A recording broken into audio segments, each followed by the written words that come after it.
Good evening, Mattsquatch here. I wanted to present to you this evening part 2 of our Sierra expedition. Part 1, we went up to the fire road, up the mountain away from where the house is at, and we also looked around the property. The fire road, like I said in the video, is one of those strange places that it's kind of a normal country road, cow grazing area, nothing too spectacular during the day, but as it gets dark, that place just gets super creepy. You feel real uneasy. The hair stands on the back of your neck. It's always been very strange there, and that was the location that I had the rock thrown at me while I was hunting. If you haven't seen part 1, go check it out. Uh, I know these videos don't get a lot of views, but the hardcore fans, people that want to see them, it's kind of a log for me.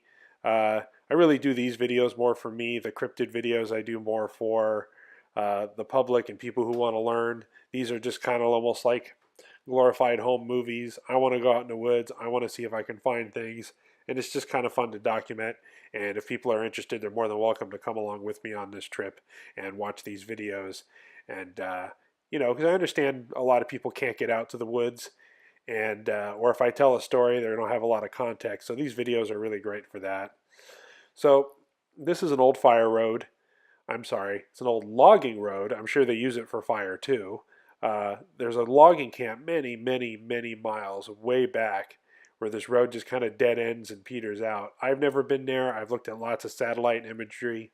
Um, a relative of mine took a one of those gas-powered Rhino off-road vehicles all the way back to the logging camp, and they said it was pretty neat and pretty spooky, but it took them a long, long time to drive that far. So the plan was here. I've been down this road to a certain point, and you can drive for 45 minutes, a few miles in, and it's a really terrible road. It's not maintained at all. Although you see the Forest Service come in, I take that back. They maintain it somewhat in the sense that they clear brush, and I think they do maintain it as an emergency fire road or as a fire break. Because you see stuff cut back and saw cuts on trees and things and brush hacked back. But as far as the road is concerned, there's at some points 2-foot ruts and big giant boulders. There's no maintaining it whatsoever. You could get a dirt bike or one of those off-road golf cart type things. I'm in a Hummer H3 with 33-inch tires and skid plates and a lift kit, and I could only go so far.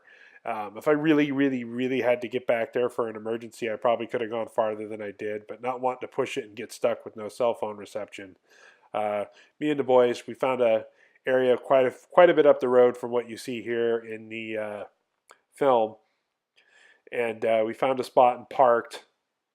You see me handing the camera off to Patrick so he can film while I drive because I need 2 hands for some of the stuff. Now, what's neat is you go through these little kind of gully areas that get really green, and then it's kind of back to almost high deserty, and there's such a mix going down this road. When you get all the way to the top, when you really start climbing this road and get up there, you start seeing sequoias, and it starts getting really lush.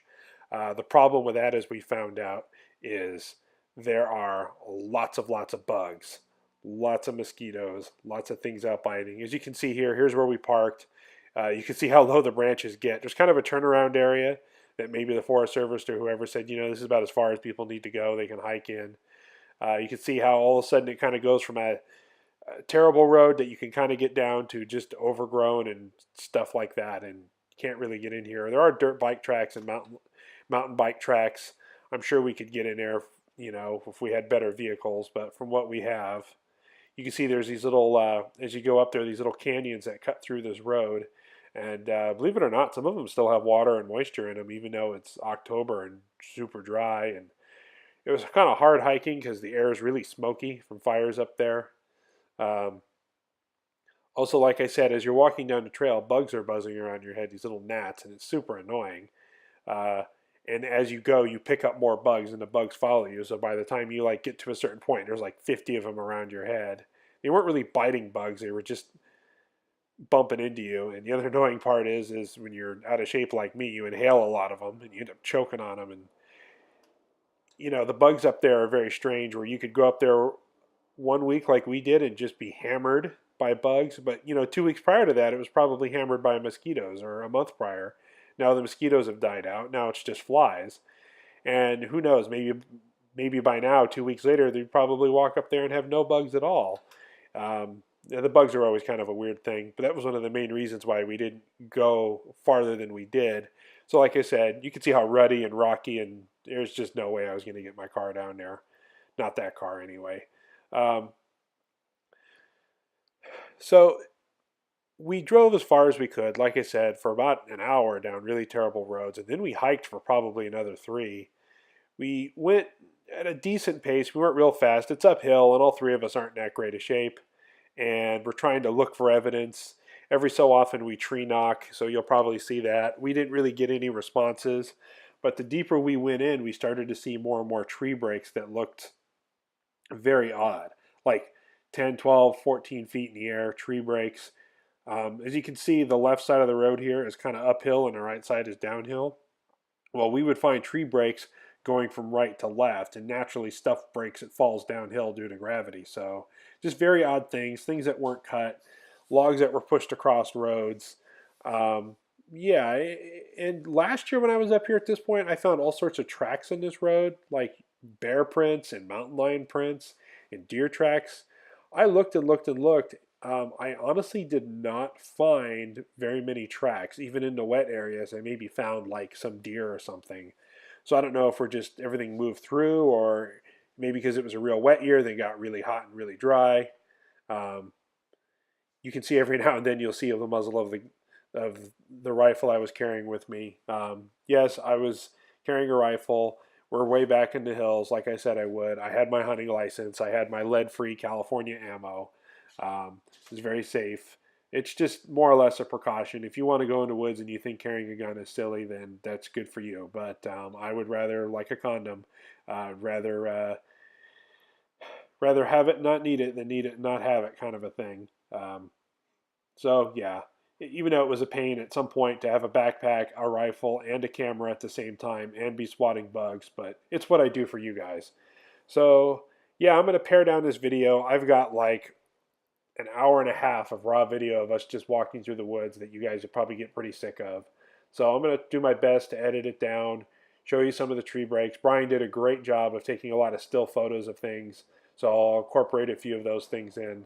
So thank you very much. Please enjoy. I'm going to let some of our commentary take over. There's a lot of guy talk, so if you hear a lot of if you hear a lot of fart jokes and general somewhat foul language, remember it's just three guys in the woods out having fun, so don't be too offended here. So yeah, hopefully you enjoy. It was a little disappointing in the sense that we didn't find a lot of evidence. I mean, it's pretty much a miracle if we found like the perfect footprint. And to be honest, when you're schlepping all this equipment and going through the brush, you probably miss more than you realize too. But we had a lot of fun. I'm glad we went back there. No, we didn't make it to the logging camp. After driving for an hour and then hiking for another three, we got to a certain point where it was getting towards lunch, way past noon, and it was, as you can see, all the bugs were just getting so unbearable. If it wasn't for the bugs and we had actually left earlier, instead of hitting this road at like 10 in the morning, if we had actually hit this road at like, 7 in the morning, I think it would be a lot different story. Next time we'll be more prepared. I'd like to go up maybe late spring. I'd like to plan it from when there wasn't the bugs, and bring a lot more supplied. The first time I hiked this road, I literally had like one bottle of water, and we parked the car and went as far as we could. And then this time we kind of went like probably twice that distance. So next time I'll hike in. Maybe, I don't know, if I can find some way to get a hold of some dirt bikes or some ATVs or one of those rhinos or UAV off-road vehicles, whatever they are.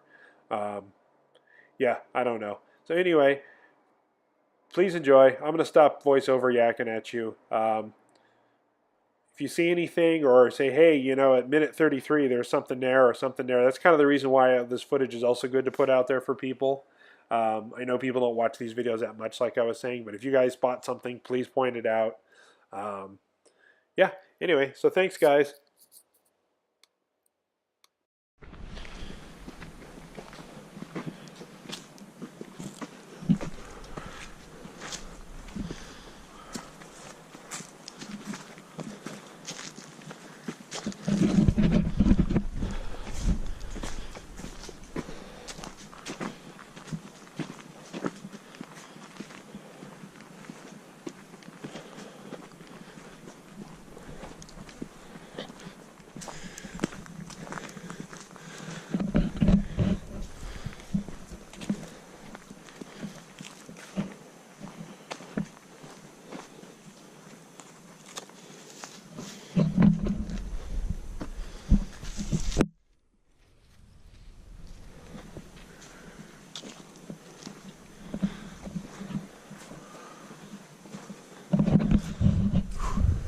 thick shit back there. Yep.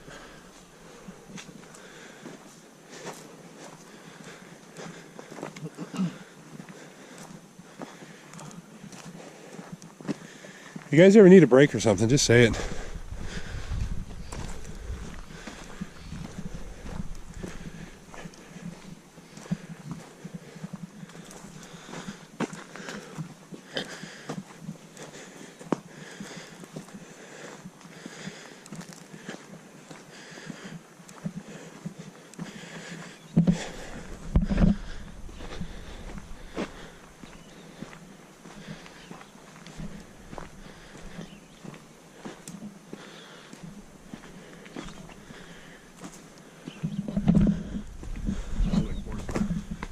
Yeah, it does.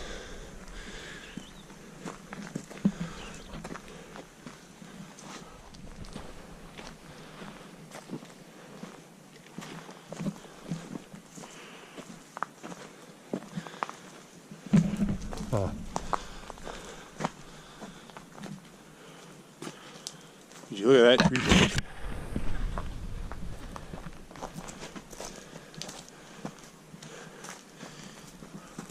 Hey Pat, stand next to that for me, will you?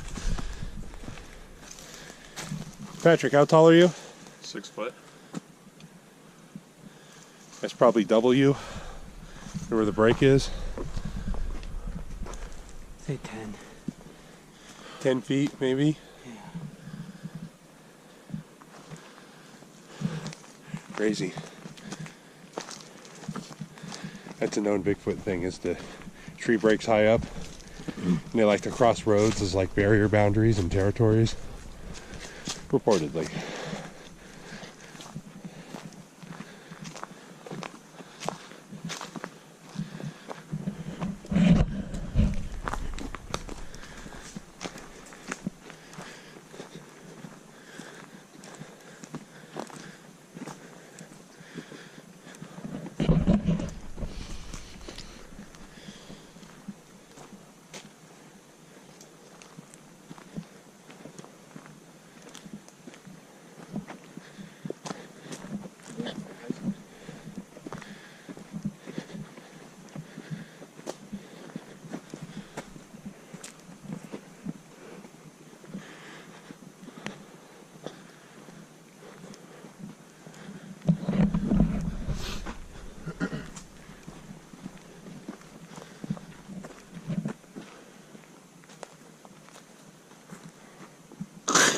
Did you eat one?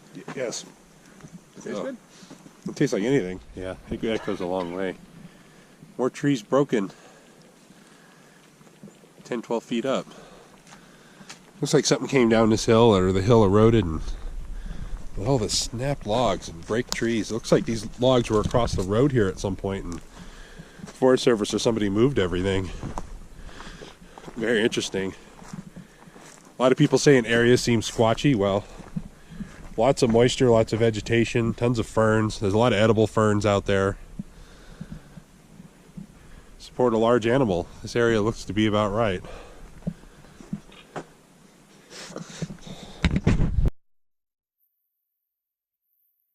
Since we're in this area and we hiked all the way back here, and it's looking very... Wow, look at those perfect looking Christmas trees over there. I found the Griswold family Christmas tree. Let's cut it down.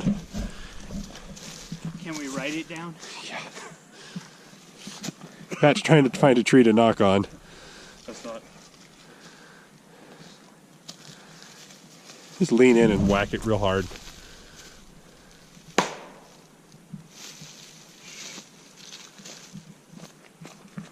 There's the sequoia. Yeah. Look at, see that thing, Pat? My God. Thing is huge. Well, we're going to go for, since our hike's not as long as I thought it was going to be, we're going to go for a drive up Balch Park where we can just drive right up to some sequoias. Yes. And there's other little roads and things up there too, and campgrounds we can go wander around in. I think they frown on guns there though. Hey guys, Mattsquatch again here. So here we have some still photos of some odd tree breaks and trees pushed across the road. The first one here, I don't know, that looks pretty natural. This one you can tell was snapped. It looked like it was pushed over.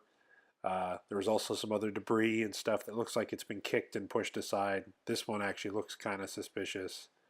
You can see it crosses over. It's a big tree, very much like what we've seen in other patterns and other Bigfoot hotspots of them. Probably other people hiking in and biking in, and it's kind of their way of saying, hey, when you get over a certain altitude climbing up this road, it doesn't belong to you. Stay out. This is blocking a pathway. There was so much broken sticks and logs, and a lot of them going across the road, or a lot of them looked like they were going across the road, and then whoever pushed them aside. And these weren't cut. These were broken, and you can see a lot of them are broken midway up or 10 feet up. If you're going to cut a tree, you're going to cut it at the base. You're not going to cut it a few feet in the air. I got footage of it somewhere. I don't know what happened to it, but here's some pictures of this bridge, waterfall, rock area that we stopped at. It's really pretty. It's kind of one of the highlights of the hike. It's got a pretty good little view of this canyon, and then there's a big canyon and a waterfall down there. It looks like a sketchy bridge till you realize there's big steel beams under there. I guess being part of a logging road, they needed a big reinforced bridge. It totally looks like Army Corps of Engineer work, probably back in the 50s or 60s or something like that. Someone's paid a lot of money for this road, and for them not to maintain it to where, us Bigfooters can just drive in is a shame. Now, here's the big tree break that I was talking about. Now, if you look, I didn't notice it on the way in. We saw it on the way back out. We stopped and took more pictures. But if you look at the break, it is precariously rested on a branch right below the break. I mean, look at that. And that's like what we said, between 10 and 12 feet in the air. No human can snap that off and precariously balance it on a little branch below and keep it almost perpendicular to the ground like that. That is just incredible. So that's probably the best evidence I've gotten so far of something very strange happening in these woods. And the further you went in, it kind of got a little more remote, creepy feeling. I never got creeped out on this logging road, not like the fire road. But certainly between those breaks and the water around and what I know to be edible ferns and other stuff, yeah, it definitely looks very Bigfooty up there. But yeah, that break up in the air like that, I've never seen anything like it. If a tree's going to break on a hill, it's going to end up breaking downhill because that's the way gravity's pulling it. Anyway, I'll have part 3 to this video where I go over the trail camera footage that we had, which to be honest wasn't much. And we're going to look a little higher up at Balch Park and the sequoias. Very beautiful footage nonetheless. That area was really lush and green despite it being October. So, Mattsquatch here. Don't forget to like and subscribe, and thank you.